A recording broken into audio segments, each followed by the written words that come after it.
Hi everyone, this is a podcast about digital vigilantism and public shaming. I'm Caroline. I'm Kendall. And I'm Nick. And we wanted to start this series off kind of giving a little bit of background regarding what digital vigilantism and public shaming are. So if you were to go online and look up digital vigilantism, it might come up with something like the phenomenon of vigilante acts taken through the internet or carried out using applications that depend on the internet. So essentially, scams, crimes, any sort of harassment that's either taking place on the internet or through the apps on your phone, essentially is what that is. So, Twitter, Facebook, whatever it may be. So like one person acting on another person or something like that, right? Even a group of people. It really became more mainstream with the online group Anonymous. Probably heard of, yeah. The guys with the mask. And it was interesting because I found that the term vigilantism wasn't really used popularly in the media until after the Boston Marathon bombing, which we'll touch on a little bit later. But there was some misidentification of parties involved in that situation. And because the internet really doesn't have any sort of central control, there's kind of more of this tendency to have these reactions to people's negative behaviors online because there is no central control to say, I'm going to cut you off. Exactly. In terms of public shaming, one definition could be a form of internet vigilantism in which targets are publicly humiliated using technology like social media or new media. And there's kind of two different schools of thought regarding that. So people that support it would see it as sort of online participation and what the internet was really created for. I mean, not in the sense of shaming, but in the sense of interaction with one another. Right. But then, looking on the other side of things, it can also encourage people to team up against someone that they might not even know, beyond their screen name, destroy their reputation. It can have real repercussions for someone's career. Things like doxing, which is releasing someone's private information. So you look up their address, you look up who may be related. Right. Yeah. And I just watched a Law & Order episode on that. On doxing? Yes. Interesting. But it's so easy to find that information online, right?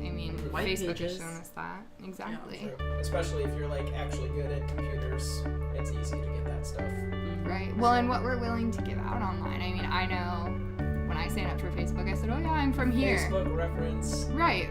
Well, and now you think about it, It's coming back to haunt us now. Way too much on there. And it's interesting because the whole concept of this public shaming is really medieval. I think of at least, the Salem witch trial. What are we... Being, stoned in the street. Right. And... I didn't think of it that way. Wow. No, you can't. That was actually eye-opening, because I remember reading that book. Not poltergeist, what the That took another turn. Like the Scarlet Letter? No. That's public shaming. That's Do you what I remember think that of.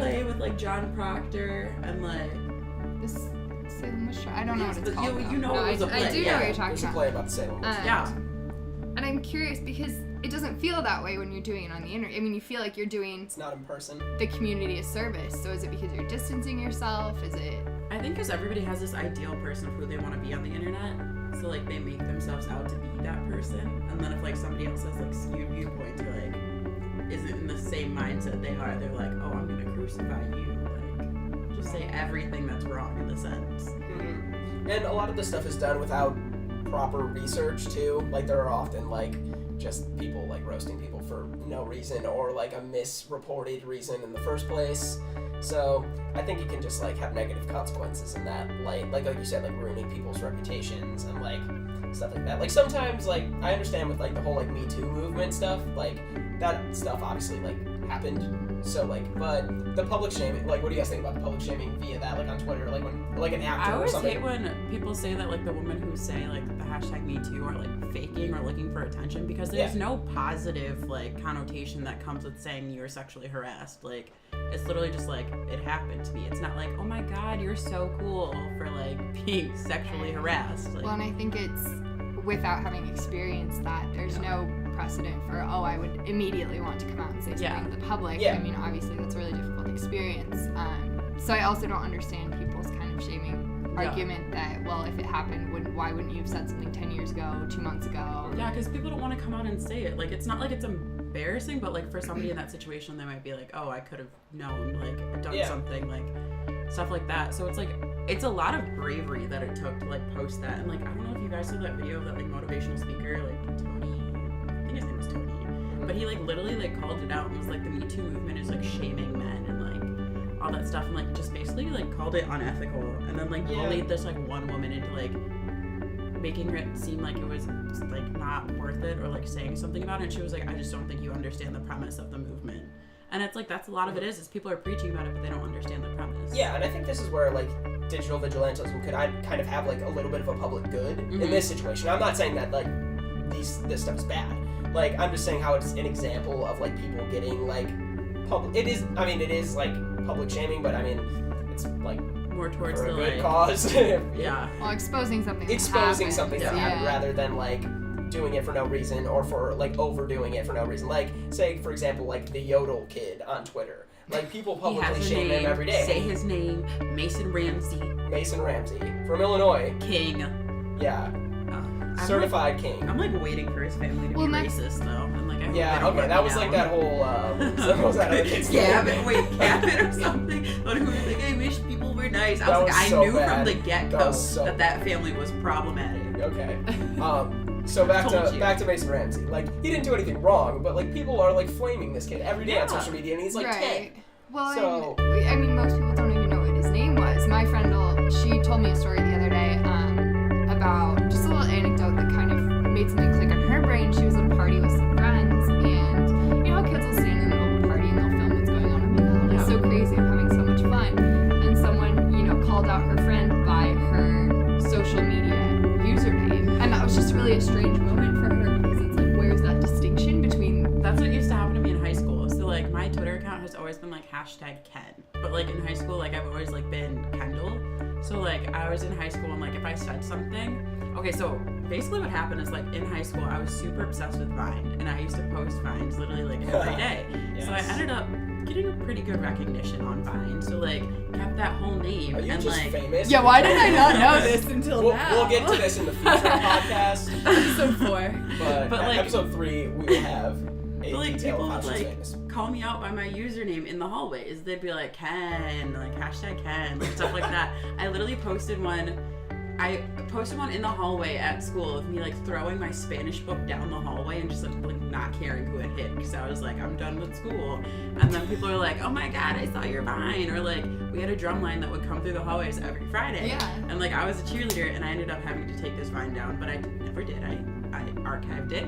But the drum line, I like ran in front of the drum line and started twerking. Oh man. And then my coach was like, you are in uniform. And then I was like, it doesn't matter. But they, like, it'd be stuff like that. Like, I would honestly get referred to by my username. And I'm like, And it's weird because it's my double life. Right. It's like I'm Hannah Montana. Like, I was like Kendall in school, but like, we don't talk about my social media profiles. Like, wild. Do you want to get to the Stryker article? Yeah, I mean, that kind of leads into the same thing, right? So I mean, it talks about Anonymous, it talks about other things of that sort, but it also kind of touches on the fact that a lot of this has been normalized and trivialized. So when BuzzFeed posts articles, I don't know if you guys have ever seen those where it's like, oh, these 10 like ridiculously spoiled kids like complaining, and you make fun of them complaining about like their Christmas presents, or like really like kind of gross responses on dating apps, and it's just so laughable and normalized. But like, is that okay? I don't know. I don't like that. Like, what, like the responses? Like, what are the like responses in like Tinder stuff? Right, or like our sources like BuzzFeed will make articles, you know, the 10 funniest Tinder responses, or this, like, and I mean, no one's username is on there, but it's still. Sometimes they use the people's pictures too. So Yeah. then, like, people will be like, I know who it is. that's not Or always like, great. talk about like the tweets that like go viral. So there's this one I saw last year that actually came up again on my newsfeed, but it was a girl who was like, got told that I was disgusting, so I dropped 200 pounds, but it was a picture of her and her boyfriend, and then she cropped him out. And then so everyone was like roasting her that like knew her from her school and was like, that was not the case, like delete this, you look like an awful person. But everyone else on the internet was like, yes girl, drop that man. So it's like, where's the line of like, there's people who don't know the situation clearly that were in favor of her being like, yes, get rid of your man if he ain't shit. But then like people who like knew them were like, this is wrong. Like, so it's like the perception of like the internet. Right. I mean, obviously they're situations where they're more lighthearted and it's funny. Yeah. And people are obviously posting things as a joke, but then, like, when we take all these, say, like, dating app responses, and they're really, some of them are really horrible. The things that, like, I don't know if any of you have used Tinder or Bumble, but, like, I on and off delete mine since, like, freshman year of college, but I've never, like, done anything off them. I just think they're funny when I'm bored. But, like, the things people will say are so outlandish that I'm like, if you were in person, would you speak to somebody that way? Have you seen Total Frat Moves Ridiculous Tinder Pickup Lines? No. Yes. Oh, yes. You should go on that. I feel like I'll throw up. Well, You might. honestly, there's some. They post more outrageous ones from the girls sending guys messages. See, I never actually have heard girls wild out on, like, See? stuff like that. That's what I'm saying. Like, I've never heard of girls doing that, but like the ones that they like pretty much post is at least half, if not more, girls saying ridiculous stuff to That guys. is insane. Which is weird, but like you've seen it, right? Right. Here's a hypothetical question to pose, though. Someone says something to you on a dating, let's say on a dating app, because we're already rolling with that example, and maybe it's not just like, oh, this guy's kind of gross, or, you know, whatever, this girl's kind of gross, whatever it may be. It's something that really is hateful or rude towards you, but, you know, more so. And some people would say that that's a First Amendment issue in regards to free speech if you were then to go and shame them. So I guess it's also a question of, is it okay to then shame someone who's sort of overstepped that right and moved into the area of hate speech? Or, I mean, is there a distinction on that? I feel like there definitely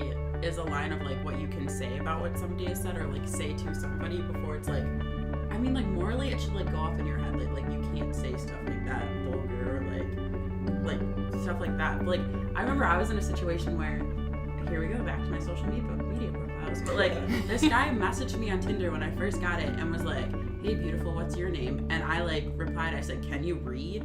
And then he was like, oh, I thought it was a fake name. And, like, I put it on Twitter and I was like, is this man stupid?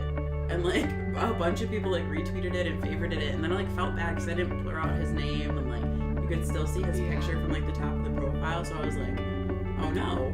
But then, like, I used to do this, like, every day. I'd be like, Tinder Tuesday, and, like, post ridiculous things that I had, like, gotten in my messages, and then I ended up deleting it all because I was like, I didn't, like, blur out anybody's name in this sense, so it's like, people can know him. But would you have felt more okay if, say, it went beyond, like, oh, what's your name? It's like, okay, well, obviously my name's in my profile. If it was something that was more derogatory or more, would you have felt better about posting that? You know what I mean? So they've overstepped into the area of hate speech. Would you have felt better about that? Do you think you would have taken that down ultimately? Yes. No. Honestly, no.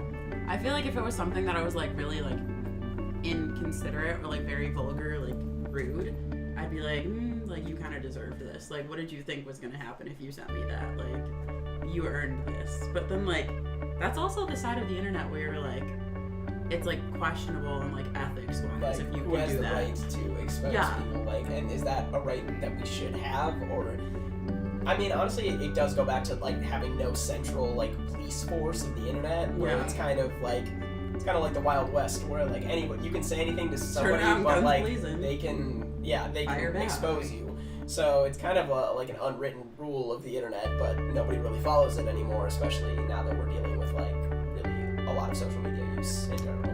Right. Well, and that lack of centrality is the exact reason that historically public shaming fell out of practice. You had people moving into bigger and bigger cities, and ultimately, if you don't have that small community that knows you and knows that you've been publicly shamed, then that's not really effective anymore. So I guess the final question I would pose to you guys is, do you see the internet community growing in a sense that public shaming is going to also grow out of fact? I mean, is that trend going to repeat again? Like, public shaming going out of style? Well, it just not being effective anymore, because do you see these, and I mean, I guess it's different because we've got all these different platforms now, but do you ever see it as something that's going to go out of style in terms of the internet because the audience just grows too much for anyone to even realize that something's being public shamed? I don't know. I don't think so, because of the way, like, social media now directs us to the things that we want to see, especially, like, trending topics on Twitter. I think Twitter does a good job of drawing us to the drama of the day, no matter what. Like, so if something happens, like say like Trump tweets something stupid in the morning, he'll trend for like That's 3 hours. So like Twitter draws us, even Instagram with their algorithms and like stuff like that, and Facebook, they all draw you to the most dramatic things that are happening each day. So I think debatably it could get worse unless in the future like we end up facing some sort of like internet like policing that ends up going on, but I don't know if that'll ever happen, but it could. But I don't think it'll go out of style. I think it's kind of human nature a little bit to want to expose wrongdoing. So like no matter what the circumstances is, whether it be like good or bad, I think it'll always kind of be a factor. I'd agree. I just feel like everybody's always gonna want to like expose each other. Yeah, exactly. Like it's just not gonna like. I mean, like, unless you're like me, who is like, let me expose myself before anybody can expose me. But then like, it's just a normal habit for people to want to be like, well, like say somebody had a typo in their tweet and they redid it, somebody would have screenshotted that with the typo and been like, huh, did you mean this? Yeah. But like, I mean, people are losing their jobs over this stuff. Like nowadays, like just like anything bad that like if you're trending on Twitter in a negative way, like these people are getting fired. Like, this woman tweeted something about like, oh, about to land in Africa, like hope I don't get malaria or like diseases or stuff like that. The moment she landed, she was fired because it trended that quick, and that's like the scary part of the internet is how quick something can get picked up. Yeah. And it's an interesting debate whether that's right or not. Like, who has the right to cause other people to get fired? And that's like, the First Amendment right. Like, are you allowed to say whatever you want? Like, yeah, I mean, the First Amendment is a little bit not as black and white as people think it is, though. There's a lot of like stuff like hate speech is technically not covered under the First Amendment. Like, there's a lot of stuff like things that happen in public forums versus non-public forums.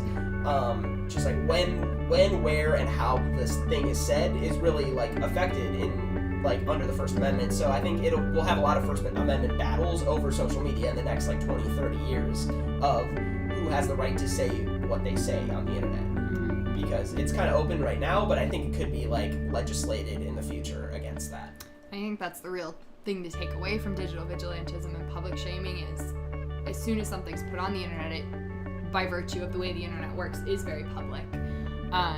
And these things have real life repercussions. I mean, they might not seem violent, they may seem removed because we're on the internet, but these will have real repercussions. And I mean, as we saw as this woman that was fired, they'll have real repercussions, and they'll continue to. So we have to be careful about when this is used and how it's used, and that's that. All right. Anybody else have anything to add? I think we're all set. All right. Thank you for listening to our podcast, guys. We have a couple more episodes coming for you. Goodbye. Okay, bye. All right. Thank you for listening, everybody.